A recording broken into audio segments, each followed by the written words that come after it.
Hi guys, Tata IPL ಶುರುವಾಗಿದೆ. ಹಾಗೆ cricket ಪ್ಲೇಯರ್ಗೆ ಹಬ್ಬ ಕೂಡ ಶುರುವಾಗಿದೆ. ಸೊ ಇಂದು ನಡೆಯೋ RCB ವರ್ಸಸ್ ಮುಂಬೈ ಇಂಡಿಯನ್ಸ್ ಮ್ಯಾಚ್ನ ಪ್ರಿಡಿಕ್ಷನ್ಸ್ ಬಗ್ಗೆ ಹೇಳೋದಕ್ಕೆ ನಾನು ಬಂದಿದ್ದೀನಿ. ಫಸ್ಟ್ ಟೈಮ್ ನನ್ನ ವೀಡಿಯೋಸ್ ಏನಾದರೂ ನೋಡ್ತಾ ಇದ್ದರೆ ಸಬ್ಸ್ಕ್ರೈಬ್ ಮಾಡಿರಿ, ಒಂದು ಲೈಕ್ ಕೊಡಿ. ಈ ಸೀಸನ್ನ ಇಲ್ಲಿವರೆಗೂ RCB ಕೇವಲ 4 ಪಂದ್ಯಗಳನ್ನಾಡಿ 1 ಪಂದ್ಯ ಮಾತ್ರ ಗೆದ್ದು 9ನೇ ಸ್ಥಾನದಲ್ಲಿದ್ದಾರೆ.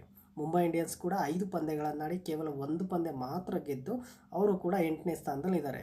ಸೊ ಎರಡೂ ಟೀಮ್ಗೂ ತುಂಬ ಕ್ರೂಷಿಯಲ್ ಆಗಿದೆ. ಸೊ ಯಾಕಂದರೆ ಇಬ್ಬರು ಕೂಡ ಗೆಲ್ಲಲೇಬೇಕಾದ ಒತ್ತಡದಲ್ಲಿದ್ದಾರೆ. ಬಿಕಾಸ್ ಪಾಯಿಂಟ್ಸ್ ಟೇಬಲಲ್ಲಿ ಕೂಡ ಕೆಳಗಡೆ ಇದ್ದಾರೆ. ಇನ್ನು ಟೀಮ್ ಸ್ಟ್ರೆಂತ್ ನೋಡೋದಾದರೆ ಇಬ್ಬರು ಕೂಡ 50-50 ಇದೆ. ಸೊ ಬ್ಯಾಟಿಂಗ್ ಲೈನಪ್ ನೋಡಿದ್ರೆ ಎರಡೂ ಟೀಮ್ ಕೂಡ ಬ್ಯಾಟಿಂಗ್ ಲೈನಪ್ಪಲ್ಲಿ ತುಂಬ ಸ್ಟ್ರಾಂಗ್ ಆಗಿದ್ದಾರೆ.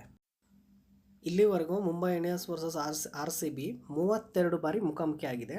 ಅದರಲ್ಲಿ ಮುಂಬೈ ಇಂಡಿಯನ್ಸ್ ಅವರು 18 ಬಾರಿ ವಿನ್ ಆಗಿದ್ದರೆ RCB ಅವರು 14 ಬಾರಿ ವಿನ್ ಆಗಿದ್ದಾರೆ. ಮುಂಬೈ ಇಂಡಿಯನ್ಸ್ನ ಲಾಸ್ಟ್ ಮ್ಯಾಚ್ ನೋಡೋದಾದರೆ ರೋಹಿತ್ ಶರ್ಮಾ, ಇಶಾನ್ ಕಿಶನ್ ತುಂಬ ಚೆನ್ನಾಗಿ ಆಡಿದ್ದಾರೆ. ಸೂರ್ಯಕುಮಾರ್ ಯಾದವ್ ಅವರು ಖಾತೆನೇ ಆರಂಭಿಸಿಲ್ಲ. ಹಾರ್ದಿಕ್ ಪಾಂಡ್ಯ ಅವರು ಮಿಡಲ್ ಆರ್ಡರಲ್ಲಿ ತುಂಬ ಚೆನ್ನಾಗಿ ಬ್ಯಾಟ್ ಮಾಡಿದ್ದಾರೆ. ಬೌಲಿಂಗ್ ಲೈನಪ್ ತುಂಬ ಚೆನ್ನಾಗಿದ್ದರೂ ಕೂಡ ಕಳೆದ 4 ಪಂದ್ಯಗಳಿಂದ ಅವರು ಮ್ಯಾಚ್ ಕೂಡ ಗೆಲ್ಲಕ್ಕಾಗ್ತಿಲ್ಲ. ಇನ್ನು RCB ಬಗ್ಗೆ ಹೇಳೋದಾದರೆ ಬ್ಯಾಟಿಂಗಲ್ಲಿ ವಿರಾಟ್ ಕೊಹ್ಲಿ ಅವರೇ ಆಧಾರ ಸ್ತಂಭ. ಪ್ರತಿ ಮ್ಯಾಚಲ್ಲೂ ಅವರೇ ಕೂಡ ರನ್ ಹೊಡಿತಾ ಇರೋದು, ಅವರಿಂದನೇ ಸ್ವಲ್ಪ ಮರ್ಯಾದೆ ಉಳಿತಾ ಇರೋದು. ಫ್ಯಾಬ್ ಡುಪ್ಲೆಸಿಸ್ ಕೂಡ ಇನ್ನೂ ಓಪನ್ ಅಪ್ ಆಗಬೇಕು ಅವರು. ಇನ್ನು ಮ್ಯಾಕ್ಸ್ವೆಲ್ ಅವರು ಇಲ್ಲಿ ಬಂದಮೇಲೆ ಯಾಕೋ ಬ್ಯಾಟಿಂಗ್ನೇ ಮರ್ತಂಗಿದ್ದಾರೆ. ಇನ್ನು ಬೌಲಿಂಗ್ ಸೈಡಲ್ಲಿ ಸಿರಾಜ್ ಅವರು ಅಷ್ಟೊಂದು ಪರ್ಫಾರ್ಮೆನ್ಸ್ ಇಲ್ಲ. ಟಾಪ್ಲೆ ಅವರು ಪರ್ಫಾರ್ಮೆನ್ಸ್ ತುಂಬ ಚೆನ್ನಾಗಿದೆ ಅವ್ರದ್ದು.